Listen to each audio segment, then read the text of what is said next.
अस्सलाम वालेकुम दोस्तों, आज की इस वीडियो में हम first year biology chapter number 2 के एक टॉपिक को डिस्कस करने जा रहे हैं। उस टॉपिक का नाम है फॉस्फोलिपिड और वैक्स। याद रहे लिपिड को हमने लास्ट टाइम डिस्कस किया था और लिपिड की पहली जो टाइप थी जो कि ट्राई असाइल ग्लाइसरॉल जो है वो हम ऑलरेडी डिस्कस कर चुके हैं। अब उसके अगले पार्ट जिसमें फॉस्फोलिपिड और वैक्सेस को आज हम डिस्कस करने जाएंगे। लेकिन इस लेक्चर को शुरू करने से पहले आपको बताते चले कि अगर आपको लेक्चर पसंद आया हो एट दी एंड तो आप वीडियो को लाइक लाजमी करें और कमेंट पे अपना फीडबैक लाजमी दें। और इसी तरीके से ये लेक्चर डॉक्टर अली असगर की तरफ से डिलीवर किया जा रहा है और ये हमारे YouTube channel Sindh board teaching पर अपलोड किया गया है। अगर आपने अब तक हमारे इस चैनल को सब्सक्राइब नहीं किया तो काइंडली आज ही आप हमारे इस चैनल को सब्सक्राइब करें और साथ ही साथ बेल आइकन को लाजमी क्लिक करें ताकि हमारी अपलोड करना तमाम वीडियोस की नोटिफिकेशन आपको रिसीव हो सके। तो आइए स्टार्ट करते हैं, फॉस्फोलिपिड की बात करते हैं। Phospholipids are triacylglycerol whose one fatty acid is replaced by phosphate group. Phospholipid जो होते हैं वो बेसिकली triacylglycerol ही होते हैं। अब triacylglycerol जो कि हमने पिछली वीडियो में डिस्कस किया था, वहां क्या था, 3 फैटी एसिड थी और एक ग्लाइसरॉल का मॉलिक्यूल था। 3 फैटी एसिड जब एक ग्लाइसरॉल के मॉलिक्यूल के साथ जुड़ जाती हैं तो बनता है ट्राइएसाइलग्लाइसरॉल।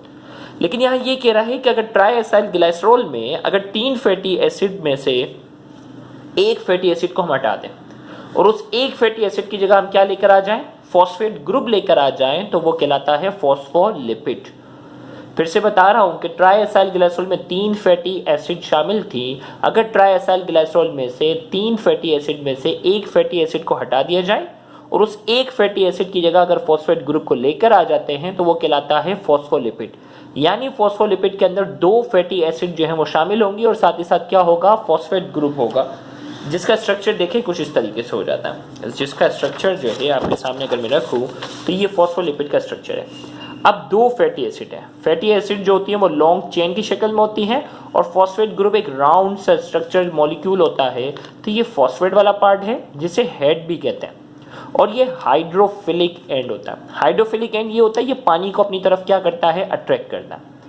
जबकि फैटी एसिड 2 रह गई ना, तीसरी फैटी एसिड की जगह तो फॉस्फेट वाला ग्रुप आ गया है। तो हमने कहा जो फैटी एसिड वाली जो हिस्सा है, क्योंकि फैटी एसिड लॉन्ग चेन की शक्ल में होती है इसीलिए इसे टेल भी कहते हैं और ये हाइड्रोफोबिक होता है, पानी की तरफ जो है वो अट्रैक्ट नहीं होता, पानी से ये दूर जाता है, तो इसीलिए इसे क्या कहते हैं, हाइड्रोफोबिक एंड।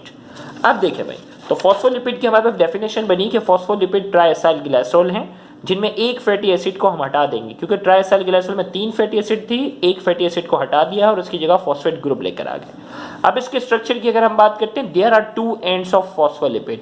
फॉस्फोलिपिड के 2 एंड होते हैं, एक कहलाता है हाइड्रोफोबिक एंड और दूसरा कहलाता है हाइड्रोफिलिक एंड। हाइड्रोफिलिक एंड और दूसरा है हाइड्रोफोबिक एंड। चलो भाई, सबसे पहले हाइड्रोफोबिक की बात करेंगे। This end of phospholipid attract, hydrophilic की बात है, this end of phospholipid attract water molecule and it is made up of phosphate part. Phosphate part जो है ना ये हाइड्रोफिलिक है और ये पानी को अट्रैक्ट करता है।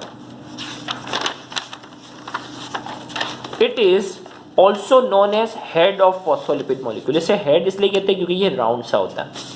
जबकि hydrophobic end, this end of phospholipid repel, repel की स्पेलिंग ये है रिपेल, ओके भाई। This end of phospholipid repel water molecule and it is made up of fatty acid. It is also known as tail of phospholipid. ये पानी को repel करता है और इसे टेल भी हम कहते हैं, टेल ऑफ फॉस्फोलिपिड भी कहते हैं। फंक्शन की अगर हम बात करते हैं, phospholipids play an important role in the formation of major part of cell membrane.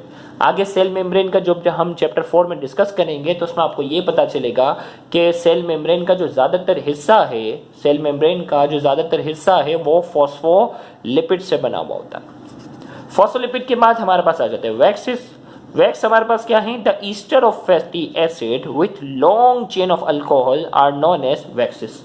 पिछली वीडियो में हमने डिस्कस किया था कि ईस्टर क्या होते हैं। ईस्टर होता है कार्बोक्सिलिक एसिड और अल्कोहल जब आपस में कंबाइन होते हैं तो क्या बनता है, ईस्टर बनता है। और ट्राइएसाइलग्लाइसरॉल भी क्या था, ईस्टर ही था, जिसमें फैटी एसिड जो होता है वो ग्लाइसरॉल के साथ जुड़ता है ना। जबकि यहाँ क्या है, फैटी एसिड ग्लाइसरॉल तो एक छोटा सा अल्कोहल था ना।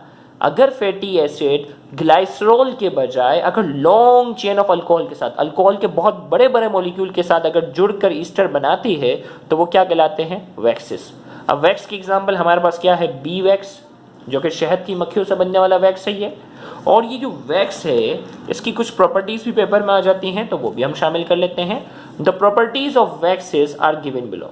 वैक्स की क्या प्रॉपर्टी है? इट इज नॉन रिएक्टेंट, ये रिएक्टेंट नहीं है, किसी भी चीज के साथ इतनी आसानी से रिएक्ट नहीं करेगा। इट इज वाटर रिपेलेंट, ये पानी को क्या करता है? रिपेल करता है। It forms the outer covering of feather of bird. परिंदे होते हैं ना, आपने देखा होगा परिंदे कितने जो है वो डेली बेसिस पर आपको पता है वो नहाते भी नहीं है, लेकिन इसके बावजूद भी कबूतर को कभी देखो, चील को देखो, आपको ऐसा लगेगा कि दूर से बिल्कुल साफ सुथरे चमकदार उनके फीदर हैं। क्यों? अल्लाह ताला ने उनके आउटर कवरिंग पर क्या लगा दिया है? वैक्स। अब उस वैक्स की वजह से क्या है, इतनी आसानी से वो गंदे नहीं होते। तो हमने कहा it form the outer covering of feather of birds. परिंदे जो है उनके फीदर की जो आउटर कवरिंग है उस पर वैक्स होता है। It form the outer covering of skin in animals.